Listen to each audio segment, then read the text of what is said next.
ꯃꯌꯥꯝꯕꯨ ꯑꯍꯥꯟꯕꯃꯛꯇꯗ ꯆꯦꯅꯦꯜ ꯑꯁꯤꯒꯤ ꯃꯥꯏꯀꯩꯗꯒꯤ ꯇꯔꯥꯝꯅ ꯑꯣꯛꯆꯕꯒ ꯂꯣꯏꯅꯅ ꯄꯥꯟꯊꯣꯏ ꯃꯉꯥꯡꯅ ꯏꯀꯣꯛꯅꯣꯅ ꯈꯣꯏꯔꯝꯖꯔꯤ꯫ ꯉꯁꯤꯁꯨ ꯃꯍꯧꯁꯥꯒꯨꯝꯅ ꯃꯌꯥꯝꯒꯤꯗꯃꯛꯇ ꯌꯥꯝꯅ ꯅꯨꯡꯉꯥꯏꯔꯕ ꯋꯥꯔꯤ ꯃꯆꯥ ꯑꯃ ꯄꯨꯗꯨꯅ ꯂꯥꯛꯆꯔꯦ꯫ ꯋꯥꯔꯤ ꯑꯁꯤꯕꯨ ꯊꯥꯕꯤꯔꯛꯄꯅ ꯁꯤꯌꯥ ꯍꯥꯎꯕꯤꯖꯝ꯫ ꯍꯧꯖꯤꯛ ꯋꯥꯔꯤ ꯑꯁꯤ ꯃꯌꯥꯝꯒꯤ ꯃꯐꯝꯗ ꯈꯨꯗꯣꯜ ꯇꯝꯖꯔꯤ꯫ ꯃꯌꯥꯝ ꯄꯨꯟꯅ ꯇꯥꯃꯤꯟꯅꯔꯁꯤ꯫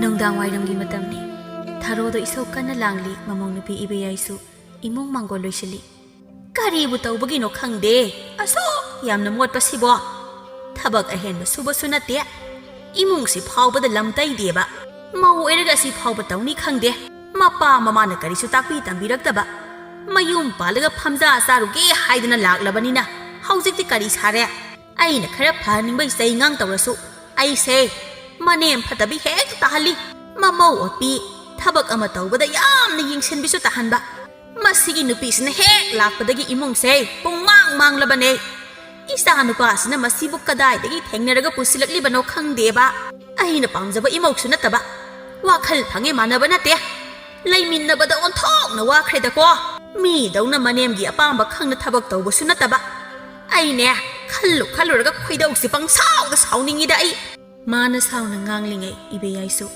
마기 낙다 상락라가 tapna wa hangse 이마 농당기 인상세 까리 통조 하이버노 타로도 마모도 아무튼 빠이나 yengi aduga isaw-saw na kumi hai madu phawba khangdradi na pamda chakro cha isang thongbagi bo aingonda hangdrabadi thongba heitabro ha adugi nati ima horel aina thonglaga ima na janingde hairakatra na khanbaini nahan su ima da hangdabi thongbagi janingde na tawbado namau nungaijade aduga amana chak thonglamdaida ima da han hanglaga thongo haibadugi hangjabani hai taningde ne kananabu tabi ne nganglibo wano nangi tawgadaba na thawdo adum taw ko aigi nakta jaga changlakanu nasakto yeningde swaidani leiraga ne nakhona wado nokthar sanadana leiganu aine tabada yamna wai ibeyai sumanemda karisu haidre chakhum tamna jangkhre mamau hek thokibaga tharodi wa makhata na ngangli kari thokse na tawja saino khangde masak se ubada tinbi hore magi nokthar sanabi esina aina mabu nungshirani sinine hu taret mu khare ubada mana sabing nganglingay masanabi thabalaido isaw langlaga magi naktamna sangsilakle mamagi naktang ngek phamthai aduga mana thokpa ama ngangba haurakle aina bu hairdi kanamta yadeba moina khalise kaino khangdeba ataigin hekti yai aigina wa amata haiba yade puningdabagi loinaningdabagi maongda tawaiba hai karino nang hek lakwaga mari makhong samnadaba wa mayam ama ngangliduna ima mamangi sakitombi hoido ada aina thaba amada chatminarusi aduga nupa unabasu thokmina usi haibane ada thabak chinlega aduga adaga na tawribane charamdaina engondagi aduga thaba ama chatminarusi habadana yadabisu tawi maga punba mayamdusune afaba amate yawde kuirabane aina harise wakhal tasinadabi ipang pangjabi yamal halaga tawthorakpadana loire moina tawrise moida thadagiba sel mayamda yam pamure haujitada aina de ita mayam punbani nungai thokmina sikhandana चाबगी सेल पुंबा आइना द पुथोलगा लाकपने खंगदेदा हौजिकान से थाजब याबा मी अमत लेरमद्रे आइना फना खलुनी Moina कैनम हेटा तौरकनी अदुनी नि बेमा हौजिति नंगी नमितो कोथोकलगा एंगोंदा पालगे हाइनरबनी तौबा ngamba mi yamna leinarabani mapandana ipang pangjabi saba aduga manungdana tin changba se yengu aikhoida lei se asimasu phajanari bani magu loina khangabani khara da ngaire imung ase mana mathak makha olaga yon thoklamdauba nabung mina tawribasina nupi ne na kadai dagi bu thingnarakdana lawraklino khangdeba aina dia mamangi khundonda leibi sana thoido imau age khalambani aduga di mana tawrikliba maongsi ubada aine thamoi se kairabani ai ima masigi nupi se ai se aphaina de ai honda thabak khara mateng pangu kaina hairiponi ai sibu imung sigi thabak tongnaba leiba minai ra haibani da mana isibu minai dong khale magi wangangdo yadeba kari haiba masigi mausina isa da thabak tongdina ngangiba phai khangani matik thokpa laknageba aina sum phatharaga leibasida ma yamna helabani nongmata aina saningba insang amasu thongba natte thabak tawba phange masu tade mau haibasidi imungi thabak tawrage na laklibani ꯏꯆꯥꯒ ꯃꯥꯒ ꯃꯥꯟꯅꯕ ꯌꯥꯕ ꯅꯠꯇꯦ ꯏꯆꯥꯗꯤ ꯁꯅꯥꯅꯦ ꯀꯦꯅ ꯃꯧ ꯂꯩꯗꯧꯅꯤ ꯃꯧꯗꯤꯅꯦ ꯃꯤꯅꯥꯏꯒ ꯃꯥꯟꯅꯩ ꯍꯥꯏꯅꯔꯤꯕꯅꯦ ꯅꯤꯡꯉꯣꯜꯗꯤ ꯌꯨꯝꯒꯤ ꯊꯕꯛ ꯁꯨꯕ ꯌꯥꯗꯦ ꯃꯌꯨꯝ ꯄꯥꯟꯗ꯭ꯔꯤ ꯐꯥꯎꯗꯤ ꯅꯨꯡꯉꯥꯏꯅ ꯂꯩꯗꯧꯅꯤ ꯌꯨꯝꯕꯨ ꯄꯥꯟꯈ꯭ꯔꯗꯤ ꯏꯆꯥꯁꯦ ꯋꯥꯕꯅ ꯑꯃꯨꯛ ꯇꯣꯏꯕ ꯂꯣꯏꯗꯣꯏꯅꯤ ꯅꯁꯛꯀꯗꯣ ꯊꯕꯛ ꯁꯨꯃꯟꯕꯒꯤ ꯌꯦꯡꯕ ꯑꯃꯠꯇ ꯌꯥꯔꯣꯏꯗꯧꯔꯤꯕꯅꯤ ꯃꯇꯨꯡ ꯊꯕꯛ ꯇꯧꯏ ꯇꯧꯗꯦꯅꯅꯦ ꯑꯃꯨꯛ ꯍꯥꯏꯔꯛꯂꯕꯗꯤ ꯏꯃꯥꯗ ꯍꯦꯛꯇ ꯍꯥꯏꯔꯛꯎ ꯑꯩꯅꯦ ꯊꯕꯛ ꯇꯧꯒꯦ ꯑꯍꯣꯏ ꯏꯃꯥ ꯍꯥꯏꯔꯛꯀꯦ ꯑꯗꯣ ꯏꯁꯥꯁꯦ ꯌꯥꯝꯅ ꯆꯣꯛꯊꯔꯦ ꯑꯝꯇ ꯅꯝꯕꯤꯒꯦꯔꯥ ꯍꯥꯏ ꯑꯩ ꯃꯗꯨꯗꯤ ꯉꯝꯃꯣꯏꯀꯣ ꯑꯃꯁꯤ ꯀꯧꯔꯒ ꯍꯦꯛ ꯅꯝꯍꯜꯂꯨ ꯑꯁꯤꯕꯨ ꯌꯥꯔꯛꯀꯗ꯭ꯔꯣ ꯑꯃꯨꯛ ꯎꯁꯤꯠꯇꯦꯅ ꯍꯣꯔꯦꯟ ꯅꯆꯥꯅꯨꯄꯥꯗ ꯇꯝꯈ꯭ꯔꯗꯤ ꯏꯔꯥꯡ ꯊꯣꯛꯇꯅ ꯇꯣꯛꯀꯅꯤ ꯄꯥꯎ ꯀꯣꯏꯇꯝ ꯇꯝꯅꯗꯤ ꯃꯥ ꯃꯅꯝ ꯇꯠꯀꯦꯗꯅꯤ ꯅꯪ ꯍꯥꯏꯕ ꯇꯜꯂꯒꯅꯅꯦ ꯀꯧꯊꯣꯔꯛꯎ ꯑꯩ ꯍꯥꯏꯒꯦ ꯍꯣꯏ ꯏꯃꯥ ꯑꯗꯨꯅ ꯐꯔꯅꯤ ꯀꯗꯥꯏ ꯂꯩꯈꯤꯒꯦ ꯆꯥꯛ ꯊꯣꯡꯕ ꯆꯪꯈꯤꯒꯨꯝ ꯇꯧꯕꯅꯤ ꯆꯥꯛꯈꯨꯝꯗ ꯂꯩꯔꯝꯒꯅꯤ ꯊꯥꯕꯜꯂꯩꯁꯨ ꯄꯨꯛ ꯍꯧꯒꯠꯂꯒ ꯏꯕꯦꯌꯥꯏꯒꯤ ꯅꯥꯛꯇ ꯆꯪꯂꯛꯂꯤ ꯏꯕꯦꯌꯥꯏꯗꯨ ꯀꯣꯕꯤ ꯁꯦꯝꯗꯨꯅ ꯂꯩꯔꯝꯃꯤ ꯁꯤꯡꯗꯨꯁꯨ ꯈꯔ ꯆꯣꯠꯄꯒꯤ ꯃꯩꯈꯨ ꯈꯔ ꯈꯨꯏ ꯆꯥꯛꯈꯨꯝ ꯑꯗꯣ ꯊꯥꯕꯜꯂꯩꯗꯨ ꯈꯔꯅꯒ ꯁꯥꯎꯔꯒ ꯂꯥꯛꯄꯒ ꯆꯥꯛꯈꯨꯝꯗ ꯇꯧꯔꯝꯂꯤꯕ ꯃꯑꯣꯡꯗꯨ ꯎꯕꯗ ꯈꯣꯏꯗꯧ ꯁꯥꯎꯒꯠꯈꯤꯗꯨꯅ ꯃꯅꯝꯃꯅ ꯇꯥꯕꯗ ꯅꯨꯡꯉꯥꯏꯔꯣꯏꯗꯕ ꯋꯥ ꯀꯌꯥ ꯍꯥꯏꯕ ꯍꯧꯔꯛꯂꯤ ꯀꯩꯅꯣ ꯆꯥꯛꯈꯨꯝꯁꯤꯕꯣ ꯃꯩꯈꯨ ꯑꯁꯨꯛꯌꯥꯝ ꯈꯨꯔꯤꯁꯤꯕꯣ ꯃꯤ ꯅꯥꯏꯅꯦꯅ ꯇꯧꯔꯤꯁꯤꯅ ꯃꯔꯣꯜ ꯑꯃ ꯃꯊꯧ ꯃꯁꯛ ꯈꯪꯗꯦ ꯁꯤꯡꯗꯨ ꯅꯨꯡꯁꯥ ꯁꯥꯔꯤꯉꯩ ꯈꯔ ꯐꯧꯗꯣꯛꯄ ꯀꯩꯗꯧꯒꯦ ꯃꯤ ꯋꯥ ꯉꯥꯡꯅꯕ ꯀꯣꯏꯆꯠ ꯆꯠꯂꯤꯉꯩꯗ ꯅꯊꯧ ꯑꯃ ꯂꯩꯍꯧꯔꯤ ꯀꯥꯎꯔꯝꯃꯅꯤꯅꯦ ꯈꯔ ꯆꯥ ꯈꯔ ꯇꯨꯝ ꯇꯧꯗꯅ ꯂꯩꯔꯕꯅꯤꯅ ꯃꯤꯅꯥꯏꯅ ꯃꯄꯨ ꯁꯥꯔꯤꯅꯦ ꯍꯥ ꯊꯥꯕꯜꯂꯩ ꯀꯩꯅꯣ ꯅꯪ ꯍꯥꯏꯗꯨꯕꯣ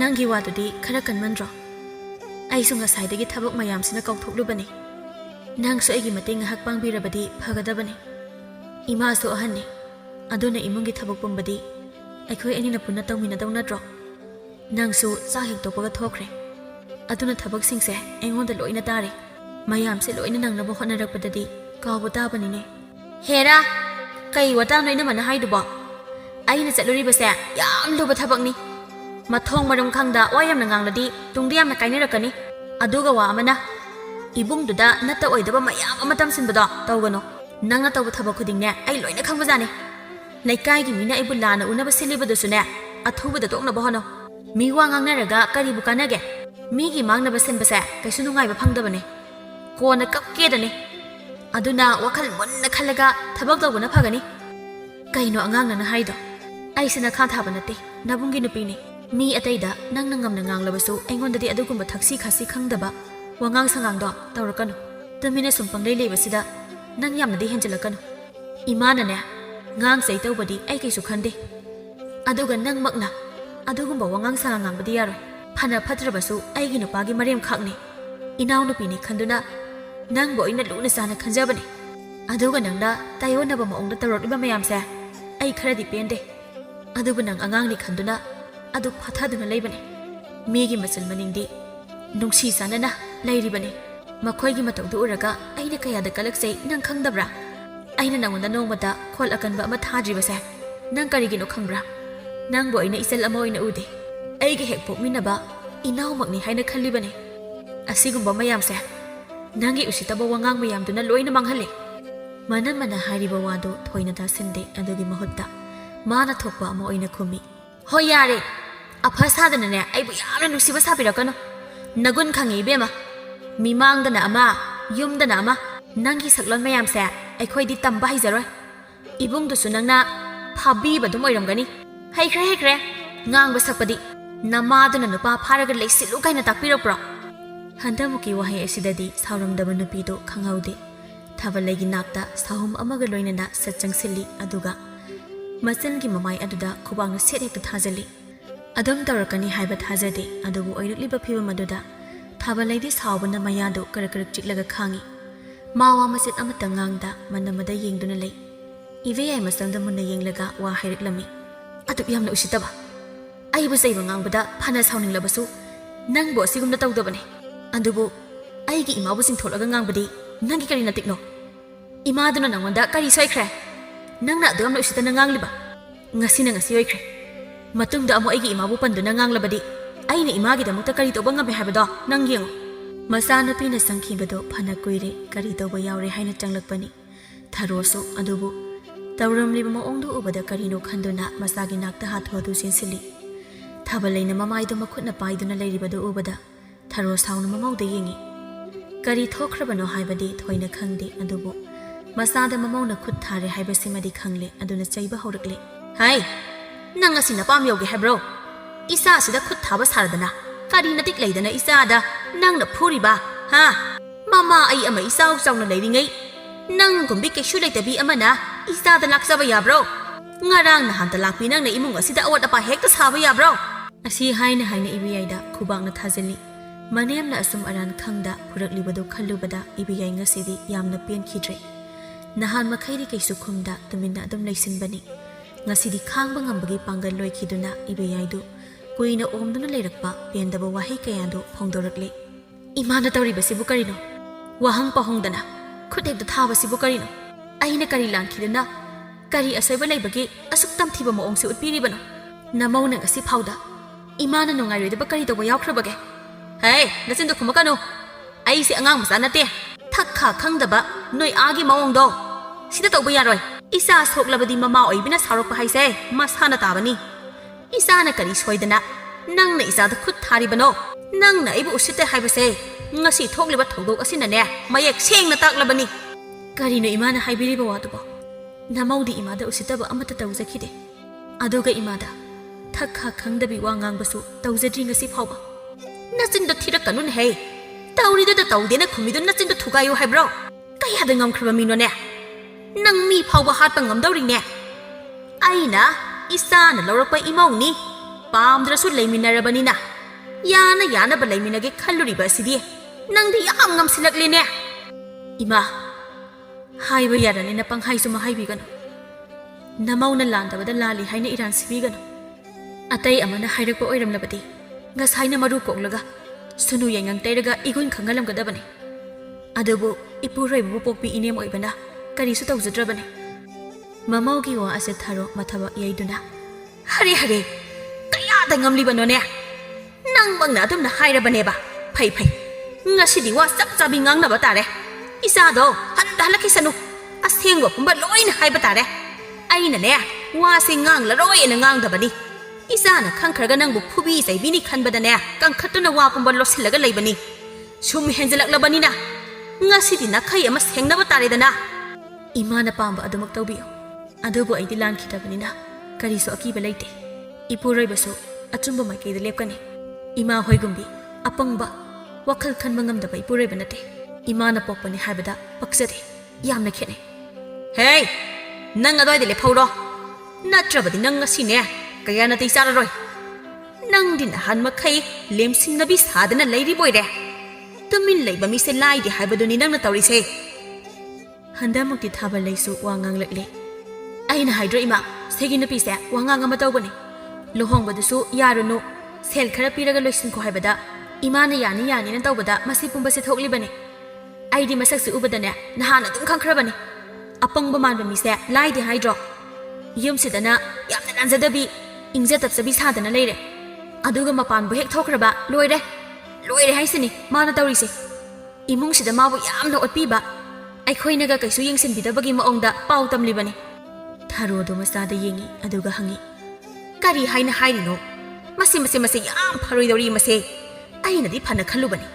Aduga madi pura hingsa habigi sakondani leirise. Adune ima mase yumsidagi tangthokrasi. Adutada wakhal dana ingna leiba yarani. Talo aiba tanba ngamni hairabadi talo. Ipureba leiringai mana iba nungsibiri makai. Aina kanabu sukigedaba nate. Nasa nupisina ingonda ngangliba uliba mayamsidi ngangi chaigi haibadi tawde. Aduga ina wa ama khumbagidi thaksi khasi leite. Usitin hekta haiba. Nasasina tawribasidi yengdana ngangnginglibani haiduna hekta pal leita nganglibani ne. Ningol mouga manaba yabro. Ningol di mouga kaidamungda sangdamnaba yaroi. Nang mayam ase thengnaba ngamlani haiduna lakliba natro. Haujina wa amamu nganglibadi kaigino. Ima aini yum asida laklibase minai amagum leigena lakpa nate. Nungsi sanana amana amagi mateng pangnaraga leiminage haiduna lakpane. Ima su nauringai mau oidikanda ibok na minai gumna sizinnarakpaira. Aingonda amuk minai amagumna loina biribase. Wahaida tabada tharodi ting sokpa haibadu oire. Khanghaude mamaugi masamda tab hekta lamki aduga sakhumang aduda hekta khanaba horakle. Mamaga manamagana khanaribado thaba leidi kumhai amagumna yengduna leiri. ꯃꯈꯣꯏꯅ ꯑꯗꯨꯝ ꯂꯩꯔꯤꯉꯩꯗ ꯁꯅꯥꯖꯥꯎꯕꯗꯨ ꯆꯪꯂꯛꯂꯤ ꯃꯃꯥꯒ ꯃꯥꯒꯤ ꯅꯨꯄꯤꯒꯅ ꯃꯁꯝ ꯐꯣꯏꯅꯗꯨꯅ ꯂꯩꯔꯝꯕ ꯑꯗꯨꯗ ꯂꯥꯎꯍꯠꯂꯤ ꯀꯔꯤꯅꯣ ꯇꯧꯔꯤꯁꯤꯕꯣ ꯋꯥꯅ ꯍꯜꯂꯛꯄꯁꯤꯗ ꯆꯥꯛꯈꯨꯝ ꯃꯥꯡꯁꯤ ꯅꯠꯇ꯭ꯔꯗꯤ ꯈꯟꯅꯐꯝ ꯏꯔꯩ ꯂꯩꯖꯗ꯭ꯔꯕꯣ ꯅꯨꯡꯗꯥꯡꯁꯤꯗ ꯀꯣꯏꯂꯥꯎ ꯂꯥꯎꯅꯔꯒ ꯈꯠꯅꯔꯤꯗꯨꯕꯨ ꯅꯃꯥꯏꯗꯨꯕꯨ ꯏꯀꯥꯏꯕꯒ ꯑꯝꯇ ꯐꯥꯎꯗ꯭ꯔꯕ ꯅꯣꯏꯕꯣ ꯃꯆꯟꯗ ꯑꯃꯨꯛ ꯌꯦꯡꯂꯒ ꯆꯩꯔꯛꯏ ꯅꯪꯅ ꯑꯗ ꯂꯦꯞꯇꯅ ꯀꯨꯝꯍꯩ ꯌꯦꯡꯒꯨꯝ ꯌꯦꯡꯂꯝꯃꯤꯁꯤꯅ ꯀꯩ ꯈꯜꯂꯤꯕ ꯈꯠꯅꯔꯤꯕꯁꯦ ꯈꯥꯝꯗꯣꯛꯀꯦꯗꯤ ꯍꯥꯏꯗ꯭ꯔꯒ ꯊꯋꯥ ꯁꯥꯗꯈꯩ ꯂꯩꯔꯤꯕꯅꯤꯅꯦ ꯃꯕꯨꯡꯅ ꯂꯥꯟꯅ ꯂꯧꯈꯤꯕ ꯇꯥꯔꯦꯅ ꯊꯥꯕꯜꯂꯩꯗꯨ ꯁꯠ ꯈꯨꯝꯃꯤ ꯅꯠꯇꯦ ꯑꯩꯗꯤ ꯉꯁꯥꯏꯗꯒꯤ ꯈꯥꯝꯗꯣꯛꯂꯤꯕꯅꯤ ꯏꯅꯝꯃꯁꯤꯅ ꯏꯃꯥꯁꯦ ꯐꯨꯕꯗ ꯂꯣꯏꯔꯕꯅꯤ ꯑꯩꯕꯨꯁꯨ ꯏꯟꯊꯣꯔꯛꯂꯤꯕꯅꯤ ꯑꯗꯨꯗ ꯇꯨꯁꯤꯟꯕꯗꯒꯤ ꯍꯧꯒꯠꯂꯛꯄꯗ ꯉꯥꯏꯔꯤꯌꯦ ꯃꯆꯟꯗ ꯁꯅꯥꯖꯥꯎꯕꯗ ꯃꯨꯟꯅ ꯌꯦꯡꯉꯤ ꯑꯗꯨꯒ ꯇꯞꯅ ꯑꯃꯨꯛ ꯍꯪꯉꯤ ꯅꯁꯥꯗ ꯏꯄꯥ ꯄꯥꯈꯠꯂꯤꯗꯨꯅ ꯀꯩꯒꯤ ꯅꯪ ꯀꯩ ꯑꯔꯥꯟꯕ ꯇꯧꯔꯒꯦ ꯃꯕꯨꯡꯅ ꯅꯝꯍꯪ ꯍꯦꯛꯇ ꯍꯪꯂꯛꯄꯗꯨꯗ ꯊꯥꯕꯜꯂꯩ ꯀꯩ ꯈꯨꯝꯗꯣꯏꯅꯣ ꯈꯪꯂꯝꯗꯦ ꯑꯁꯨꯝꯅ ꯍꯪꯂꯛꯀꯅꯤ ꯈꯪꯗꯕꯅꯤꯅ ꯉꯥꯏꯍꯥꯛꯇꯤ ꯀꯩ ꯈꯨꯝꯁꯤꯒꯦ ꯍꯥꯏꯅ ꯈꯜꯂꯤ ꯃꯥꯅ ꯑꯁꯨꯝ ꯇꯨꯃꯤꯟꯅ ꯂꯩꯁꯤꯜꯂꯤꯕ ꯑꯁꯤ ꯃꯕꯨꯡꯅ ꯆꯤꯡꯅꯈꯤꯕ ꯇꯥꯔꯦ ꯈꯟꯗꯨꯅ ꯃꯆꯤꯟꯗ ꯊꯣꯛꯂꯛꯄ ꯑꯃ ꯍꯦꯛꯇ ꯈꯨꯝꯖꯤꯜꯂꯤ ꯏꯅꯝꯃꯅ ꯑꯩꯉꯣꯟꯗ ꯏꯟꯊꯣꯔꯛꯄꯒ ꯑꯗꯩ ꯊꯤꯅ ꯆꯩꯕꯗꯨꯒ ꯏꯄꯥ ꯄꯥꯁꯤꯟꯅꯕꯒꯤ ꯀꯤꯕꯅ ꯏꯁꯥ ꯅꯤꯛꯄꯅꯦ ꯑꯗꯨꯒꯤ ꯄꯥꯈꯠꯄ ꯑꯣꯏꯅ ꯎꯕ ꯑꯣꯏꯔꯝꯒꯅꯤ ꯃꯆꯟꯅ ꯈꯨꯝꯂꯤꯕ ꯄꯥꯎꯈꯨꯝꯗ ꯁꯅꯥꯖꯥꯎꯕ ꯑꯄꯦꯟꯕ ꯑꯣꯏꯔꯝꯗꯦ ꯈꯠꯅꯗꯨꯅ ꯂꯩꯔꯤꯕ ꯃꯥꯏꯀꯩ ꯑꯗꯣꯝꯗ ꯑꯃꯨꯛ ꯑꯣꯟꯁꯤꯜꯂꯤ ꯑꯗꯨꯒ ꯏꯁꯥꯎ ꯁꯥꯎꯅ ꯍꯥꯏꯔꯛꯂꯝꯃꯤ ꯏꯃꯥ ꯏꯕꯦꯌꯥꯏ ꯅꯈꯣꯏ ꯍꯧꯖꯤꯛ ꯐꯥꯎꯕ ꯈꯠꯅꯕ ꯇꯣꯛꯇ꯭ꯔꯤ ꯐꯩ ꯐꯩ ꯑꯩꯅ ꯐꯖꯅ ꯍꯥꯏꯕꯗ ꯌꯥꯗ꯭ꯔꯕꯅꯤꯅ ꯍꯧꯖꯤꯛ ꯅꯨꯡꯉꯥꯏꯅꯦꯕ ꯑꯁꯤ ꯍꯥꯏꯔꯝꯂꯒ ꯃꯄꯥꯟꯗ ꯊꯣꯛꯈ꯭ꯔꯦ ꯈꯠꯅꯔꯤꯕ ꯑꯅꯤꯗꯨꯗꯤ ꯂꯦꯞꯇꯦ ꯑꯗꯨꯃꯛ ꯃꯈꯥ ꯆꯠꯊꯗꯨꯅ ꯀꯟꯅ ꯂꯥꯎꯅꯔꯤ ꯅꯪꯅ ꯑꯩꯁꯦ ꯏꯆꯥꯒꯤ ꯃꯥꯡꯗ ꯃꯃꯥ ꯐꯠꯇꯕꯤ ꯇꯥꯍꯜꯂꯕꯅꯦ ꯑꯗꯨꯅ ꯎꯍꯟꯕꯒꯤ ꯎꯍꯟꯕ ꯑꯩꯒꯤ ꯅꯨꯡꯗ ꯂꯣꯠꯂꯒ ꯊꯝꯂꯤꯕꯁꯦ ꯉꯁꯤꯗꯤ ꯐꯣꯡꯅ ꯎꯠꯄ ꯇꯥꯔꯦ ꯅꯪꯒꯨꯝꯕꯤꯅ ꯑꯩꯕꯨ ꯀꯩꯁꯨ ꯂꯩꯇꯅ ꯉꯥꯡꯕꯒꯤ ꯄꯔꯥ ꯇꯝꯕꯤꯕ ꯇꯥꯔꯦ ꯏꯕꯦꯌꯥꯏꯁꯨ ꯑꯗꯨꯃꯛ ꯈꯨꯝꯃꯤ ꯏꯃꯥꯅ ꯅꯃꯧꯅꯤ ꯈꯟꯗꯕ ꯃꯈꯩ ꯈꯨꯠ ꯊꯥꯔꯕꯅꯤꯅ ꯑꯩꯁꯦ ꯏꯁꯥ ꯉꯥꯛꯊꯣꯛꯅꯕ ꯈꯨꯠ ꯍꯟꯕ ꯍꯥꯏꯕꯁꯦ ꯃꯁꯥꯅ ꯇꯥꯕꯅꯤ ꯅꯍꯥꯟ ꯃꯈꯩ ꯇꯨꯃꯤꯟꯅ ꯁꯨꯝ ꯂꯩꯁꯤꯟꯕꯁꯤꯗ ꯀꯩꯁꯨ ꯇꯧꯕ ꯉꯝꯂꯣꯏꯅ ꯈꯜꯂꯨꯔ ꯃꯥꯜꯂꯤ ꯏꯃꯥꯅ ꯑꯅꯤꯗꯨꯅ ꯑꯗꯨꯝꯅ ꯇꯧꯔꯤꯉꯩ ꯁꯅꯥꯖꯥꯎꯕꯅ ꯃꯈꯣꯏ ꯑꯅꯤꯗ ꯏꯁꯤꯡꯗꯨ ꯖꯣꯔꯣ ꯍꯦꯛꯇ ꯍꯩꯖꯤꯜꯂꯤ ꯃꯁꯝ ꯄꯥꯏꯅꯔꯝꯕ ꯑꯅꯤꯗꯨ ꯈꯪꯊꯥ ꯊꯥꯗꯣꯛꯅꯩ ꯑꯗꯨꯒ ꯁꯅꯥꯖꯥꯎꯕꯗ ꯂꯣꯏꯅ ꯌꯦꯡꯉꯤ ꯊꯥꯕꯜꯂꯩꯁꯨ ꯃꯕꯨꯡꯒꯤ ꯑꯃꯨꯛꯇ ꯇꯧꯗꯕ ꯃꯑꯣꯡꯗꯨ ꯎꯕꯗ ꯃꯁꯥꯗꯨ ꯈꯔꯗꯤ ꯄꯥꯈꯠꯄ ꯐꯥꯎꯔꯝꯃꯤ ꯑꯗꯨꯕꯨ ꯃꯃꯥ ꯂꯩꯕꯅꯤꯅ ꯑꯍꯦꯟꯕ ꯀꯩꯁꯨꯗꯤ ꯇꯧꯔꯛꯂꯣꯏ ꯈꯪꯕꯅ ꯑꯗꯨꯃꯛ ꯋꯥꯉꯥꯡꯗ ꯂꯩꯔꯤ ꯑꯩꯅ ꯉꯁꯥꯏꯅ ꯁꯤ ꯊꯣꯛꯇꯅꯕ ꯂꯦꯞꯄꯣ ꯍꯥꯏꯕ ꯅꯠꯇ꯭ꯔꯣ ꯅꯨꯡꯉꯥꯏꯔꯕ ꯅꯠꯇ꯭ꯔꯣ ꯍꯧꯖꯤꯛꯇꯤ ꯐꯔꯤꯅꯤꯅꯦ ꯁꯥꯎꯟ ꯈꯣꯕ ꯏꯕꯨ ꯌꯥꯝꯅ ꯏꯕꯨꯡꯉꯣ ꯅꯪꯒꯤꯁꯤꯗꯤ ꯈꯔ ꯍꯦꯟꯃꯟꯗ꯭ꯔꯥ ꯐꯖꯅ ꯍꯥꯏꯔꯒ ꯌꯥꯕꯗꯣ ꯏꯁꯤꯡ ꯍꯦꯛꯇ ꯍꯩꯖꯤꯜꯂꯤꯕꯁꯤꯕꯨ ꯅꯪꯕꯨ ꯉꯥꯎꯔꯕꯣ ꯍꯣ ꯉꯥꯎꯔꯦ ꯑꯉꯥꯎꯕ ꯍꯥꯏꯕꯗꯣ ꯑꯣꯏꯔꯕꯅꯦ ꯑꯩꯁꯦ ꯀꯩꯅꯣ ꯏꯃꯥꯒ ꯅꯃꯧ ꯅꯨꯄꯤꯒꯅ ꯇꯧꯔꯝꯂꯤꯕꯁꯤꯕꯣ ꯑꯩꯅ ꯅꯣꯡꯃꯗ ꯈꯜꯂꯨꯗꯕ ꯉꯥꯛꯇꯅꯦ ꯅꯈꯣꯏꯅ ꯇꯧꯔꯝꯂꯤꯁꯦ ꯃꯤꯅ ꯇꯥꯔꯒ ꯀꯔꯤ ꯈꯟꯈꯤꯅꯤ ꯈꯪꯗꯕ꯭ꯔꯕ ꯏꯃꯥ ꯍꯣꯏꯕꯨ ꯍꯥꯏ ꯑꯩꯉꯣꯟꯗ ꯂꯣꯏꯅ ꯇꯥꯏꯅꯔꯒ ꯋꯥ ꯊꯣꯛꯂꯗ꯭ꯔꯣ नुपी वारओ नंगी नुपी से काम हेलबने अइना सुम हनबसिदने मा कैनोमा तौरेने अहल अमदा करंब वा हाइगनी हाइबसु खंगदे थक्सी खासी लेतबा मी उसित्तबदा लंबा पानब वारब नुपी सिबु नंगना कदाइदा थेंगनरगा लौरकलिनो हाइबनीदा इमागे निजबा असासु नंगना नुपी से हेक पुरकपा नुमितुदा अदोम काइख्रबनी अइना पांबा इमौसु नतबा पामद्रबसु इसाना पामजना पुरकपा इमौनी खंदना वाखलसे नुंगाई थोंना ngasi फावबा लेरकपनी अदुबु मसल नुपी सिदसु माना मिनाई दौना ngang फजदबा वाहे वाता मयाम अमा सिजिनबसिदी इमा पेंदेनी असौबा अइहोंदा माना ngang सैबा तौबदुदी अइ पेन थोकलगा लाकपने अदुबु माना ngasi तौरिबा मओंग मतौसे अइ खांगदुना लैबा ngamदेने कैनो इबे याइना कैदोरंबगिनो वादो मयेक सिंबियो इमा अइहोंदा मदुगी मरमदा हंगलकन नंगी नुपी तौ ngambisiदा हंग नमित मंगना उरबा नत्रो अइबुसु समफोइदुना लेरंबदो नजर सिसु माना फुबदा मसा असे दाक नवाई चाइरबनी मनेमना अदुक माना ngangbada tabada इबे याइदी साउनिंगबदी लारदना नोकनिंगबा अमा यावरबनी मपुरैबगी मिसै खरदी लैरे हाइबा मसाना खंगजै अदुबु मा ngasiदी असुंबा पुंबा हाइदोकलगा लैखाइ तानरगे खलमी हाइबगा तौबगा सनाजावबदो इबे याइदा ओनसिंदुना चैबा हौरकले कैनै मान हाइजा नंगना करी तौरे सेंगना हायो नत्रबदी नंग ngasi napam yobu soiroi अमुक्ता साउबिखिनो मफम पुंबा अइ अमता खाक्तना हाइजगे अइना लांबबु ओइरबसु चुंबबु ओइरबसु वारी से तारगा खनबियो असि हाइना हाइना ngasi थोखिबा पुंबा हौबदगी लोइबा फावबा अमता खाक्ता लिरमी इबे याना लिरकलिबा वारीदा ताबदा सनाजावबदु ममागा मसन नुपीगदा मुन्ना येंगी थरोदी वा काइनाबा तारे खंदुना मसादा ओइदबा वा कया तमसिनाबा होनरकले करिया चिंथीबी अखोइना नंबु करी तौदना अदुम हाइरिनो नंग नपाम यौनिंब्रा हा ꯏꯆꯥꯗ ꯄꯥꯎ ꯁꯤꯔꯥꯟ ꯇꯨꯔꯥꯟ ꯇꯝꯁꯤꯜꯂꯒ ꯅꯪꯒꯤ ꯇꯣꯡꯖꯕꯁꯤ ꯀꯔꯤꯅꯣ? ꯏꯃꯥ, ꯑꯩꯅ ꯍꯧꯖꯤꯛ ꯇꯝꯂꯤꯕ ꯍꯥꯏꯔꯤꯕꯗꯨꯗ ꯀꯔꯤꯕꯨ ꯑꯁꯣꯏꯕ ꯌꯥꯎꯒꯦ? ꯏꯃꯥꯅ ꯑꯗꯨꯛ ꯌꯥꯝꯅ ꯄꯥꯈꯠꯄ ꯃꯑꯣꯡ ꯎꯠꯂꯤꯗꯨꯕꯨ ꯑꯩꯅ ꯑꯁꯦꯡꯕ ꯍꯥꯏꯕꯁꯤꯗ ꯅꯆꯥꯅꯨꯄꯥꯅ ꯁꯥꯎꯗꯨꯅ ꯏꯃꯥꯗ ꯆꯩꯔꯛꯂꯅꯤ ꯈꯟꯕꯒꯤꯔꯣ? ꯍꯩꯇꯧꯉꯝꯕꯤ, ꯅꯪꯅ ꯉꯥꯡꯂꯤꯕ ꯋꯥꯉꯥꯡꯗꯣ ꯀꯔꯤꯅꯣ? ꯃꯆꯣꯛꯄꯛ ꯅꯥꯏꯗꯕ ꯑꯍꯜ ꯂꯃꯟꯅ ꯅꯤꯡꯊꯤꯅ ꯅꯥꯎꯔꯣꯛ ꯅꯥꯀꯣꯟꯗꯕ ꯃꯆꯥ ꯃꯥꯜꯂꯤꯅꯦꯍꯦ! ꯑꯩꯕꯨꯗꯤ ꯏꯃꯥ ꯄꯥꯕꯅ ꯅꯤꯡꯊꯤꯅ ꯇꯥꯛꯄꯤ ꯇꯝꯕꯤꯔꯛꯇꯕꯒꯤ ꯑꯁꯨꯝꯅ ꯇꯧꯔꯤꯕꯅꯤ ꯍꯥꯏꯕꯤꯔꯦ꯫ ꯑꯗꯣ ꯊꯥꯕꯜ ꯂꯩꯗꯤ ꯏꯃꯥꯅ ꯅꯣꯡꯃꯇ ꯑꯐꯕ ꯄꯥꯎꯇꯥꯛ ꯄꯤꯗꯅ ꯇꯧꯕ ꯌꯥꯎꯕꯤꯔꯕꯣ? ꯅꯆꯥꯁꯤꯅ ꯃꯤꯉꯣꯟꯗ ꯇꯧꯔꯤꯕ ꯉꯥꯡꯂꯤꯕ ꯋꯥꯉꯥꯡꯗꯨꯕꯨ ꯏꯃꯥꯅ ꯑꯗꯨꯃꯥꯏꯅ ꯍꯥꯏꯌꯨ ꯍꯥꯏꯅ ꯇꯝꯕꯤꯕ꯭ꯔꯣ? ꯍꯩ, ꯅꯪ ꯃꯇꯣꯏꯅꯔꯥ? ꯑꯩꯅ ꯂꯦꯞꯄꯨ ꯍꯥꯏꯔꯕꯗꯤ ꯂꯦꯞꯄꯨ, ꯃꯗꯨꯗꯒꯤ ꯃꯈꯥ ꯇꯥꯔꯛꯂꯕꯗꯤ ꯑꯩꯒꯤ ꯅꯨꯡꯗ ꯂꯩꯔꯤꯕ ꯁꯥꯁꯤꯅ ꯃꯄꯥꯟ ꯊꯣꯛꯂꯛꯂꯕꯗꯤ ꯅꯪ ꯀꯌꯥ ꯅꯥꯇꯩ ꯆꯥꯔꯔꯣꯏ꯫ ꯊꯥꯕꯜꯂꯩꯁꯨ ꯃꯥꯒꯤ ꯃꯇꯥꯡ ꯌꯧꯔꯛꯄ ꯑꯗꯨꯗ ꯁꯥꯎꯅ ꯃꯅꯝꯃꯗ ꯑꯣꯟꯁꯤꯟꯗꯨꯅ ꯆꯩꯕ ꯍꯧꯔꯛꯂꯤ꯫ ꯀꯩꯅꯣꯗ, ꯏꯅꯝꯃꯒꯤ ꯋꯥꯇꯥꯗꯨꯗꯤ ꯑꯩꯁꯦ ꯌꯥꯝꯅ ꯐꯠꯇꯕꯤ, ꯋꯥꯉꯥꯡ ꯐꯖꯗꯕꯤ ꯇꯥꯍꯟꯕꯒꯤ ꯋꯥꯅꯤꯅꯦ꯫ ꯐꯖꯗꯕꯤ ꯂꯩꯔꯕꯗꯨꯗ ꯐꯖꯕꯤ ꯑꯃꯨꯛ ꯁꯥꯒꯦ ꯍꯥꯏꯔꯤꯕ꯭ꯔꯣ? ꯏꯃꯨꯡꯗꯅ ꯑꯃ, ꯂꯝꯗꯅ ꯑꯃ ꯇꯧꯕ ꯁꯥꯖꯠꯇꯣ ꯑꯩꯁꯨ ꯂꯣꯏꯅ ꯈꯪꯏ ꯎꯏ꯫ ꯅꯨꯄꯥ ꯈꯨꯗꯤꯡꯒꯤ ꯏꯔꯥꯡ ꯇꯧꯁꯤꯟꯕ, ꯅꯪꯅ ꯄꯥꯝꯂꯒꯅ ꯅꯨꯄꯥꯗꯨꯒꯤ ꯅꯥꯛꯇ ꯅꯞꯁꯤꯟꯗꯣꯏꯗ ꯇꯧꯕ, ꯑꯗꯨꯒ ꯅꯪꯅ ꯄꯥꯝꯗꯕ ꯅꯨꯄꯥ ꯑꯣꯏꯔꯒꯅ ꯁꯦꯜ ꯂꯧꯊꯣꯛꯂꯒ ꯊꯥꯗꯣꯛꯄ ꯃꯌꯥꯝꯗꯣ ꯑꯩ ꯈꯪꯂꯣꯏ ꯍꯥꯏꯅ ꯈꯟꯕ꯭ꯔꯣ? ꯃꯅꯝꯃꯅ ꯃꯥꯒꯤ ꯃꯇꯥꯡꯗ ꯂꯣꯏꯅ ꯈꯪꯂꯝꯕ ꯑꯁꯤꯗ ꯏꯀꯥꯏ ꯏꯀꯤꯈꯪꯗ ꯃꯨꯛꯂꯒ ꯅꯥꯄꯜ ꯑꯃꯗ ꯍꯥꯏꯔꯛꯂꯝꯃꯤ꯫ ꯑꯣ, ꯏꯅꯝꯃꯗꯤ ꯅꯍꯥꯟ ꯃꯈꯩ ꯑꯩꯒꯤ ꯃꯔꯝꯗ ꯊꯤꯒꯠꯂꯤꯕ ꯑꯣꯏꯔꯦ꯫ ꯑꯩꯉꯣꯟꯗ ꯀꯜꯂꯛꯄ ꯑꯃ ꯌꯥꯎꯔꯤꯅꯤ ꯏꯅꯝꯃꯒꯤꯗꯨꯗꯤ꯫ ꯂꯩꯁꯥꯔꯤꯉꯩ ꯅꯨꯄꯥ ꯀꯅꯥꯁꯨ ꯅꯇꯨꯡ ꯏꯜꯂꯛꯇꯕꯒꯤ ꯍꯧꯖꯤꯛꯇ ꯀꯜꯂꯛꯄ ꯐꯥꯎꯗꯅ ꯑꯩꯕꯨ ꯑꯔꯥꯟꯕ ꯁꯤꯕ ꯌꯥꯅꯕ ꯀꯣꯏꯁꯦꯟ ꯍꯦꯛꯇ ꯁꯦꯟꯅꯔꯤꯕ ꯑꯣꯏꯔꯦ ꯏꯅꯝꯃꯗꯤ꯫ ꯁꯦꯜꯕꯨ ꯐꯪꯕ꯭ꯔꯣ ꯏꯅꯝꯃꯅ ꯑꯩ ꯀꯣꯏꯁꯦꯟ ꯁꯦꯟꯅꯔꯤꯗꯨꯕꯣ? ꯃꯤꯗ ꯃꯤꯋꯥ ꯃꯌꯥꯝ ꯑꯃ ꯇꯝꯁꯤꯜꯂꯒ ꯏꯃꯨꯡꯁꯨ ꯀꯥꯏꯅꯕ ꯁꯤꯟꯕ, ꯑꯗꯨꯒ ꯑꯃꯨꯛꯁꯨ ꯑꯩꯕꯨ ꯏꯔꯥꯜ ꯁꯤꯅꯕ ꯍꯣꯠꯅꯔꯤꯕ ꯑꯣꯏꯔꯦ꯫ ꯏꯅꯝꯃꯅ ꯈꯜꯂꯤꯕ ꯋꯥꯈꯟꯗꯣ ꯀꯩꯁꯨ ꯑꯣꯏꯊꯣꯛꯂꯣꯏ꯫ ꯑꯗꯨꯒꯤ ꯁꯔꯨꯛ ꯇꯨꯃꯤꯟꯅ ꯄꯪꯂꯩ ꯃꯔꯩꯌꯨ꯫ ꯍꯟꯗꯛꯃꯨꯛꯇꯤ ꯁꯅꯥꯖꯥꯎꯕꯅ ꯑꯣꯏꯅ ꯃꯆꯟꯗ ꯑꯣꯟꯁꯤꯜꯂꯒ ꯋꯥ ꯍꯥꯏꯔꯛꯂꯦ꯫ ꯑꯇꯣꯝꯕꯤ, ꯀꯅꯥꯗꯅꯣ ꯅꯪꯅ ꯍꯧꯖꯤꯛ ꯍꯥꯏꯈꯤꯕ ꯋꯥꯗꯣ? ꯃꯥꯡꯗ ꯂꯦꯞꯂꯤꯕꯁꯤ ꯅꯪꯒꯤ ꯅꯈꯥ ꯇꯥꯕ ꯃꯤꯔꯥ? ꯇꯥꯆꯧ, ꯅꯠꯇꯦ, ꯑꯩ ꯁꯥꯎꯃꯟꯕꯒꯤ ꯑꯗꯨ ꯍꯥꯏꯕꯅꯦ꯫ ꯏꯅꯝꯃꯅ ꯑꯩꯕꯨ ꯏꯔꯥꯜ ꯁꯤꯅꯕ ꯍꯣꯠꯅꯔꯤꯕꯁꯦ ꯇꯥꯆꯧꯁꯨ ꯎꯕꯤꯔꯦꯗꯅ꯫ ꯅꯅꯝꯃꯅ ꯉꯁꯥꯏꯗꯒꯤ ꯍꯥꯏꯔꯤꯕ ꯋꯥꯁꯤꯗ ꯀꯔꯤ ꯑꯁꯣꯏꯕ ꯌꯥꯎꯕꯒꯦ? ꯅꯪꯕꯨ ꯐꯅꯕ ꯍꯥꯏꯕꯅꯦ, ꯃꯁꯤꯗ ꯅꯪꯅ ꯑꯗꯨꯝ ꯅꯇꯤꯡ ꯐꯨꯗꯣꯛꯂꯒ ꯎꯠꯂꯤꯕ ꯅꯑꯣꯡꯗꯨꯅ ꯀꯔꯤꯅꯣ? ꯃꯆꯥꯒꯤ ꯋꯥꯗꯣ ꯃꯃꯥꯅ ꯇꯥꯛ ꯑꯣꯛꯂꯒ ꯈꯨꯝꯃꯤ꯫ ꯀꯩꯅꯣ ꯑꯆꯧꯕ, ꯅꯪꯅ ꯅꯆꯟꯗ ꯇꯥꯛꯁꯤꯜꯂꯤꯕꯗꯨꯕꯣ? ꯅꯨꯄꯤꯁꯤꯅ ꯍꯥꯏꯕ ꯋꯥ ꯈꯨꯗꯤꯡ ꯂꯣꯏꯅ ꯆꯨꯝꯃꯦ ꯁꯤꯔꯣ ꯅꯪꯅ ꯈꯜꯂꯤꯕꯁꯦ?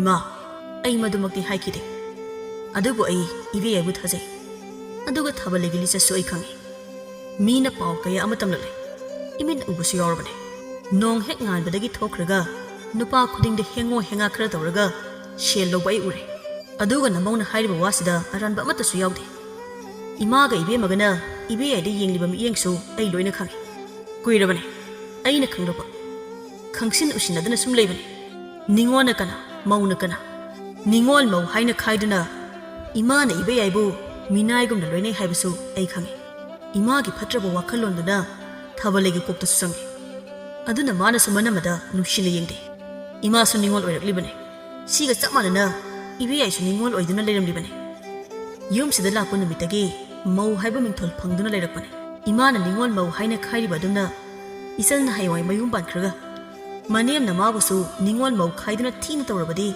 ꯏꯃꯥꯕꯨ ꯅꯨꯡꯉꯥꯏꯒꯗ꯭ꯔꯣ? ꯀꯩꯁꯨ ꯅꯨꯡꯉꯥꯏꯔꯣꯏ꯫ ꯃꯆꯥꯅ ꯑꯆꯨꯝꯕ ꯉꯥꯛꯇ ꯉꯥꯡꯂꯛꯂꯕꯅꯤꯅ ꯊꯔꯣꯗꯨ ꯈꯨꯝꯐꯝ ꯈꯪꯂꯝꯗꯦ꯫ ꯑꯁꯨꯝꯅ ꯅꯨꯃꯤꯠ ꯑꯁꯤꯃ ꯍꯧꯈ꯭ꯔꯦ꯫ ꯃꯇꯝꯅ ꯀꯅꯥꯕꯨꯁꯨ ꯉꯥꯏꯗꯕꯒꯨꯝ ꯊꯥ 3-4ꯁꯨ ꯍꯧꯖꯤꯟꯈ꯭ꯔꯦ꯫ ꯊꯔꯣꯒ ꯃꯃꯥ ꯃꯆꯥꯗꯨ ꯏꯕꯦꯌꯥꯏꯗ ꯀꯌꯥ ꯀꯧꯉꯥꯡ ꯇꯧꯈꯤꯗ꯭ꯔꯦ꯫ ꯃꯈꯣꯏꯅ ꯊꯣꯛꯄ ꯑꯃ ꯇꯧꯔꯒ ꯑꯗꯨꯝ ꯂꯩꯈ꯭ꯔꯦ꯫ ꯏꯕꯦꯌꯥꯏꯅ ꯀꯧꯔꯕꯁꯨ ꯈꯨꯝꯅꯤꯡꯒꯨꯝ ꯈꯨꯝꯅꯤꯡꯗꯒꯨꯝ ꯇꯧꯔꯝꯃꯤ꯫ ꯉꯁꯤꯗꯤ ꯃꯃꯥ ꯃꯆꯥꯗꯨ ꯅꯣꯛ ꯅꯣꯛꯇꯅ ꯃꯥꯡꯒꯣꯜ ꯑꯗꯨꯗ ꯋꯥꯔꯤ ꯇꯧꯔꯤ꯫ ꯑꯄꯪꯕꯒꯤ ꯃꯔꯜꯗꯤ ꯑꯁꯤꯡꯕꯅ ꯆꯥꯕ ꯍꯥꯏꯁꯦ ꯃꯁꯥꯅ ꯇꯥꯕ ꯅꯠꯇ꯭ꯔꯣ ꯏꯃꯥ? ꯑꯩꯅ ꯄꯥꯝꯗ꯭ꯔꯦ ꯈꯪꯅ ꯈꯪꯅ ꯑꯗꯨꯝ ꯅꯛꯁꯤꯜꯂꯛꯂꯗꯤ ꯑꯩꯁꯨ ꯑꯩꯒꯤ ꯇꯣꯡꯖꯒꯗꯧꯕ ꯈꯜꯂꯒ ꯊꯕꯛ ꯇꯧꯕ ꯇꯥꯕꯅꯤ꯫ ꯁꯤꯒꯤ ꯁꯅꯥꯁꯤꯁꯨ ꯅꯨꯄꯥꯗꯨꯅ ꯄꯤꯔꯛꯄꯅꯦ, ꯑꯗꯒꯤ ꯁꯤꯒꯤ ꯂꯤꯛꯁꯤꯅ ꯈꯨꯜ ꯊꯪꯅꯕꯗꯒꯤ ꯅꯨꯄꯥ ꯑꯃꯅ ꯄꯤꯔꯛꯄꯅꯦ꯫ ꯑꯩꯒꯤ ꯂꯨꯍꯣꯡꯕꯗ ꯁꯅꯥ ꯌꯥꯝꯅ ꯁꯥꯗ꯭ꯔꯁꯨ ꯌꯥꯔꯅꯤ ꯏꯃꯥ꯫ ꯍꯌꯦꯡꯗꯤ ꯅꯨꯄꯥ ꯑꯃꯅ ꯑꯃꯨꯛ ꯈꯨꯖꯤ ꯄꯤꯔꯛꯂꯅꯤ꯫ ꯑꯗꯨ ꯑꯣꯏꯔꯗꯤ ꯍꯧꯖꯤꯛ ꯑꯩꯒꯤ ꯋꯥꯠꯂꯤꯕ ꯍꯥꯏꯕꯨ ꯈꯨꯗꯣꯞ ꯈꯛꯇ ꯉꯥꯏꯁꯤꯜꯂꯛꯂꯦ꯫ ꯁꯅꯥ ꯑꯆꯧꯕ ꯑꯃꯅ ꯀꯅꯥꯅꯣ ꯑꯄꯪꯕ ꯑꯃ ꯊꯤꯔꯒ ꯁꯥꯍꯜꯂꯅꯤ꯫ ꯑꯗꯨ ꯑꯣꯏꯔꯗꯤ ꯂꯨꯍꯣꯡꯕꯒꯤ ꯁꯅꯥ ꯁꯥꯗ꯭ꯔꯕꯁꯨ ꯌꯥꯔꯦ꯫ ꯁꯅꯥ ꯁꯥꯗꯧꯕ ꯁꯦꯜꯗꯨꯅ ꯑꯩꯒꯤ ꯑꯎꯟꯄꯣꯠ ꯂꯩꯕꯗ ꯁꯤꯖꯤꯟꯅꯔꯗꯤ ꯃꯔꯥꯡ ꯀꯥꯏꯅ ꯂꯩꯕ ꯌꯥꯔꯦꯗꯅ꯫ ꯃꯤꯅ ꯑꯩꯒꯤ ꯑꯋꯣꯟꯄꯣꯠ ꯃꯌꯥꯝꯗꯨ ꯎꯕꯗ ꯃꯃꯤꯠ ꯊꯛꯀꯠꯂꯅꯤ ꯑꯗꯨ ꯑꯣꯏꯔꯗꯤ ꯑꯩꯁꯦ ꯃꯤꯅꯒ ꯌꯥꯝ ꯁꯣꯟꯅꯗꯧꯔꯤꯕꯅꯤ ꯍꯣꯏꯅꯦ ꯅꯪꯅ ꯍꯥꯏꯒꯨꯝꯗꯅ ꯁꯅꯥꯗꯨ ꯁꯥꯍꯟꯕ ꯌꯥꯕ ꯃꯈꯩ ꯂꯣꯏꯅ ꯍꯦꯛ ꯁꯥꯍꯜꯂꯣ ꯑꯗꯨ ꯑꯣꯏꯔꯕꯗꯤ ꯅꯪꯅ ꯅꯤꯡꯖꯔꯤꯕ ꯄꯨꯝꯕ ꯊꯨꯡꯂꯅꯤ ꯍꯣꯏ ꯏꯃꯥ ꯑꯗꯨꯃꯛꯅꯤ ꯑꯩꯅ ꯈꯜꯂꯤꯁꯤꯁꯨ ꯑꯗꯣ ꯑꯩꯈꯣꯏꯒꯤ ꯆꯥꯛꯄꯨ ꯂꯣꯏꯔꯕꯣ ꯉꯁꯥꯏꯗꯒꯤ ꯆꯠꯊꯣꯛꯂꯨꯕꯁꯦ ꯆꯥꯛ ꯌꯥꯝꯅ ꯂꯥꯝꯂꯤꯕꯣ ꯑꯩꯗꯤ ꯂꯣꯏꯔꯝꯕ ꯌꯥꯔꯦꯗ ꯉꯁꯤꯗꯤ ꯌꯥꯝ ꯉꯟꯅ ꯆꯥꯛꯈꯨꯝ ꯆꯪꯈꯤꯕꯅꯤ ꯅꯣꯡꯃ ꯅꯤꯅꯤꯒꯤ ꯃꯇꯨꯡꯅꯤ ꯊꯥꯕꯜ ꯂꯩꯗꯨ ꯃꯥꯅ ꯄꯥꯝꯖꯕ ꯅꯨꯄꯥ ꯑꯃꯗ ꯅꯝꯗꯨꯅ ꯆꯦꯜꯂꯝꯃꯤ ꯅꯨꯄꯥꯗꯨꯗꯤ ꯃꯀꯣꯛꯇ ꯃꯈꯨꯠ ꯍꯥꯞꯂꯤ ꯑꯗꯨꯕꯨ ꯊꯥꯕꯜ ꯂꯩꯗꯤ ꯃꯥꯅ ꯈꯣꯏꯗꯥꯕ ꯄꯥꯝꯖꯕ ꯅꯨꯄꯥ ꯐꯪꯂꯦꯅ ꯍꯔꯥꯎꯕꯅ ꯃꯁꯥꯗꯨ ꯂꯣꯏꯔꯦ ꯃꯊꯪꯒꯤ ꯅꯨꯃꯤꯠꯇ ꯄꯥꯎ ꯍꯥꯏꯗꯣꯛꯄ ꯆꯠꯂꯝꯃꯤ ꯑꯊꯨꯕꯗ ꯂꯨꯍꯣꯡꯅꯕ ꯃꯇꯝꯁꯨ ꯂꯦꯞꯂꯦ ꯑꯗꯨꯒ ꯑꯋꯨꯟꯄꯣꯠ ꯂꯩꯅꯕ ꯁꯦꯜ ꯈꯔꯁꯨ ꯄꯤꯔꯛꯅꯕ ꯍꯥꯏꯔꯛꯂꯝꯃꯤ ꯅꯣꯡꯃ ꯑꯁꯨꯝ ꯍꯧꯖꯤꯟꯈꯤ ꯃꯆꯥꯒꯤ ꯑꯋꯨꯟꯄꯣꯠ ꯂꯩꯕꯗꯨ ꯃꯃꯧꯒ ꯃꯆꯥꯒꯗ ꯑꯃꯠꯇ ꯇꯥꯟꯅꯗꯦ ꯃꯥꯅ ꯊꯣꯛꯄ ꯇꯧꯗꯨꯅ ꯂꯩꯔꯝꯃꯤ ꯅꯨꯄꯥ ꯃꯌꯨꯝꯗꯒꯤ ꯄꯤꯔꯛꯄ ꯁꯦꯜꯗꯨꯅ ꯀꯣꯟꯅꯅꯕ ꯁꯤꯜꯂꯝꯃꯤ ꯊꯥ ꯑꯃꯒꯤ ꯃꯇꯨꯡꯅꯤ ꯍꯧꯖꯤꯛꯇꯤ ꯊꯥꯕꯜ ꯂꯩꯁꯨ ꯂꯨꯍꯣꯡꯂꯦ ꯌꯨꯝꯒꯤ ꯃꯧ ꯑꯃ ꯑꯣꯏꯔꯦ ꯍꯥꯏ ꯁꯨꯃꯥꯡꯁꯦ ꯀꯅꯥꯅ ꯋꯥꯏ ꯁꯤꯠꯅ ꯈꯥꯛꯂꯤꯕꯅꯣ ꯑꯌꯨꯛ ꯉꯟꯅ ꯍꯧꯒꯠꯇꯅ ꯂꯝꯁꯤꯠ ꯋꯥꯏꯁꯤꯡ ꯇꯧꯒꯦꯗꯤ ꯍꯥꯏꯗꯦ ꯄꯨꯝꯂꯤ ꯃꯈꯩ ꯇꯨꯝꯁꯤꯜꯂꯒ ꯍꯣꯔꯦꯟ ꯅꯨꯃꯤꯠꯅ ꯋꯥꯇꯣꯟ ꯌꯧꯔꯒ ꯊꯕꯛ ꯅꯪꯗꯕꯒꯤ ꯍꯥꯊꯨ ꯇꯧꯕꯗ ꯁꯣꯏꯕꯗꯨꯔꯣ ꯄꯥꯝꯂꯤꯕꯁꯦ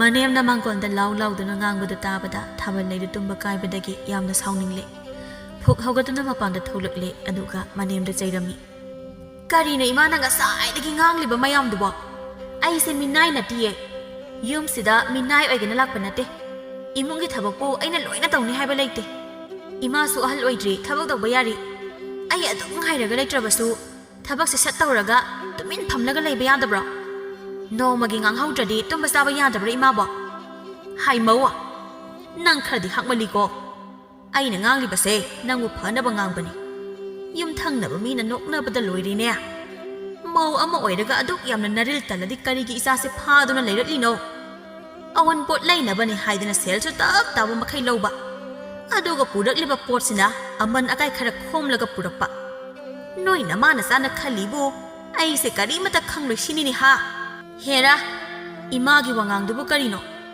ꯑꯩꯅ ꯄꯨꯔꯛꯂꯤꯕ ꯃꯌꯥꯝꯁꯤꯕꯨ ꯑꯃꯟꯕ ꯀꯥꯏꯅ ꯍꯥꯏꯕꯗꯤ ꯅꯠꯇꯦ ꯃꯇꯨꯡ ꯑꯃꯨꯛ ꯍꯥꯏꯔꯕꯗꯤ ꯊꯥꯕꯜ ꯂꯩ ꯏꯒꯨꯟ ꯈꯪꯍꯟꯒꯗꯧꯅꯤ ꯈꯪꯉꯨ ꯀꯔꯤ ꯍꯥꯏꯕ ꯑꯉꯥꯡ ꯅꯪꯅꯁꯨ ꯑꯩꯉꯣꯟꯗ ꯎꯁꯤꯠꯇꯕꯒꯁꯨ ꯁꯥꯔꯗꯅ ꯑꯩꯁꯦ ꯃꯇꯝ ꯑꯃꯒꯤ ꯁꯦꯟꯗꯣꯏ ꯆꯥꯕꯤ ꯏꯕꯦ ꯂꯩ ꯍꯥꯏꯗꯅ ꯏꯃꯤꯡꯁꯦ ꯁꯦꯒꯥ ꯀꯥꯏꯈꯩ ꯐꯥꯎꯔꯝꯂꯤꯕꯅꯤ ꯅꯪꯒꯨꯝꯕꯤ ꯑꯃꯅ ꯑꯩꯉꯣꯟꯗ ꯎꯁꯤꯠꯇꯕ ꯌꯥꯕ꯭ꯔꯥ ꯉꯁꯤꯗꯤ ꯅꯪ ꯄꯥꯔꯥ ꯑꯃ ꯇꯝꯕꯤꯕ ꯇꯥꯔꯦꯗꯅ ꯅꯪ ꯂꯥꯛꯑꯣ ꯀꯔꯤ ꯄꯥꯔꯥꯅꯣ ꯇꯝꯕꯤꯔꯨ ꯂꯥꯛꯑꯣ ꯑꯁꯤ ꯍꯥꯏꯔꯒ ꯃꯆꯨꯛ ꯂꯩꯗꯨꯅ ꯂꯩ ꯈꯪꯍꯧꯗꯦ ꯏꯕꯦꯂꯩꯅ ꯃꯃꯧꯒꯤ ꯃꯁꯝ ꯐꯣꯏꯈꯤꯕ ꯊꯥꯕꯜ ꯂꯩꯗꯤ ꯇꯧꯔꯛꯀꯅꯤ ꯈꯪꯗꯅ ꯇꯧꯔꯛꯂꯤꯕ ꯃꯑꯣꯡꯗꯨꯗ ꯃꯁꯥꯗꯨ ꯂꯩꯃꯥꯏꯗ ꯎꯞꯇꯨꯅ ꯇꯥꯁꯤꯜꯂꯤ ꯈꯨꯗꯣꯡꯆꯥꯕꯁꯤ ꯂꯧꯗꯨꯅ ꯃꯅꯦꯝꯅ ꯃꯥꯕꯨ ꯇꯞ ꯇꯥꯕ ꯃꯈꯩ ꯐꯨꯊꯔꯝꯃꯤ ꯊꯥꯕꯜ ꯂꯩꯗꯤ ꯃꯈꯨꯠ ꯍꯟꯕꯁꯨ ꯉꯝꯗ ꯌꯥꯝ ꯋꯥꯅ ꯈꯥꯡꯂꯝꯃꯤ ꯅꯨꯡꯉꯥꯏꯔꯕ ꯍꯧꯖꯤꯛꯇꯤ ꯅꯈꯧ ꯄꯣꯡꯅ ꯂꯥꯎꯈꯣꯕ ꯀꯔꯤ ꯁꯥꯔꯦ ꯍꯧꯖꯤꯛꯇꯤ ꯅꯁꯥꯗꯨ ꯂꯦꯡꯕ ꯉꯝꯂꯝꯂꯔꯣꯏꯅꯦ ꯍꯧꯈꯣꯕ ꯑꯩꯕꯨ ꯑꯍꯟꯅꯤ ꯀꯩꯁꯨ ꯇꯧꯕ ꯉꯝꯂꯣꯏꯅ ꯍꯧꯈꯣꯕ ꯑꯩꯉꯣꯟꯗ ꯑꯩꯒꯤ ꯏꯒꯨꯟ ꯈꯪꯂꯝꯂꯅꯤꯅꯦ ꯍꯧꯖꯤꯛꯇꯤ ꯊꯥꯕꯜ ꯂꯩꯗꯤ ꯋꯥ ꯑꯃꯠꯇ ꯈꯨꯝꯗ꯭ꯔꯦ ꯃꯅꯦꯝꯒꯤ ꯉꯁꯤꯒꯤ ꯃꯇꯧꯁꯤ ꯃꯥ ꯌꯥꯝꯅ ꯀꯤꯕ ꯐꯥꯎꯔꯦ ꯀꯩꯁꯨ ꯍꯥꯏꯔꯝꯗ ꯍꯧꯒꯠꯇꯨꯅ ꯇꯨꯃꯤꯟ ꯏꯃꯨꯡ ꯆꯪꯈ꯭ꯔꯤ ꯃꯊꯪꯒꯤ ꯅꯨꯃꯤꯠꯅꯤ ꯊꯥꯕꯜ ꯂꯩꯗꯨ ꯃꯄꯥꯝꯗ ꯂꯥꯛꯂꯒ ꯉꯔꯥꯡ ꯃꯅꯦꯝꯅ ꯃꯉꯣꯟꯗ ꯇꯧꯔꯛꯄꯁꯤꯡ ꯑꯗꯨ ꯃꯃꯥꯗ ꯋꯥꯔꯤ ꯂꯤꯗꯨꯅ ꯇꯝꯂꯤ ꯏꯃꯥ ꯑꯩ ꯃꯗꯨꯏ ꯅꯨꯄꯤꯗꯨꯒ ꯂꯩꯃꯤꯟꯅꯕ ꯀꯤꯖꯔꯦ ꯋꯥ ꯑꯃ ꯉꯥꯡꯗꯣꯛꯁꯨ ꯀꯔꯤ ꯍꯥꯏꯔꯛꯀꯅꯤ ꯈꯟꯕꯗ ꯑꯀꯤꯕ ꯐꯥꯎꯔꯛꯏ ꯐꯩ ꯃꯥ ꯈꯪꯒꯅꯦꯕ ꯏꯆꯥꯗ ꯑꯁꯨꯛ ꯊꯤꯅ ꯐꯨꯔꯛꯄ ꯂꯩꯔꯝꯃꯨ ꯑꯩ ꯂꯣꯏꯁꯤꯜꯂꯒ ꯊꯣꯛꯂꯛꯀꯦ ꯑꯗꯨꯒ ꯄꯨꯟꯅ ꯆꯠꯂꯒꯅꯦ ꯏꯃꯥ ꯂꯥꯟ ꯇꯧꯒꯦ ꯍꯦ ꯃꯣꯏꯅ ꯄꯪꯍꯦꯟ ꯍꯦꯟꯖꯟꯕ ꯌꯥꯕ꯭ꯔꯥꯗꯣ ꯑꯁꯤ ꯍꯥꯏꯔꯒ ꯍꯧꯒꯠꯂꯛꯄꯅꯤ ꯁꯅꯥꯖꯥꯎꯕꯗꯨ ꯂꯦꯞꯇꯨꯅ ꯂꯩꯔꯝꯃꯤ ꯏꯃꯥꯅ ꯆꯠꯇꯣꯏꯁꯦ ꯀꯔꯤꯒꯤꯅꯣ ꯍꯥꯏ ꯅꯆꯜꯁꯦ ꯃꯅꯦꯝꯗꯨꯅ ꯇꯞ ꯇꯥꯕ ꯃꯈꯩ ꯐꯨꯔꯒ ꯊꯥꯔꯛꯂꯤꯕꯁꯤ ꯎꯗꯕ꯭ꯔꯣ ꯃꯃꯥ ꯑꯩ ꯑꯃ ꯂꯩꯔꯤꯉꯩ ꯏꯆꯥꯒꯤ ꯃꯇꯨ ꯅꯥꯝꯃ ꯁꯣꯛꯄ ꯌꯥꯕ꯭ꯔꯣ ꯁꯅꯥꯖꯥꯎꯕ ꯃꯃꯥꯒꯤ ꯋꯥ ꯑꯗꯨꯗ ꯍꯥꯏꯐꯦꯠ ꯅꯣꯛꯏ ꯑꯗꯨꯒ ꯇꯞꯅ ꯍꯥꯏꯔꯛꯂꯝꯃꯤ ꯏꯃꯥ ꯏꯆꯜꯒꯤꯗꯃꯛ ꯃꯤ ꯈꯠꯅꯕ ꯆꯠꯇꯣꯏꯁꯤꯕꯨ ꯏꯀꯥꯏꯗꯕ꯭ꯔꯣ ꯅꯆꯥꯁꯤꯅ ꯃꯤꯒꯤ ꯑꯍꯜꯗꯨꯗ ꯉꯥꯡꯂꯤꯕ ꯋꯥꯉꯥꯡꯗꯨꯗꯤ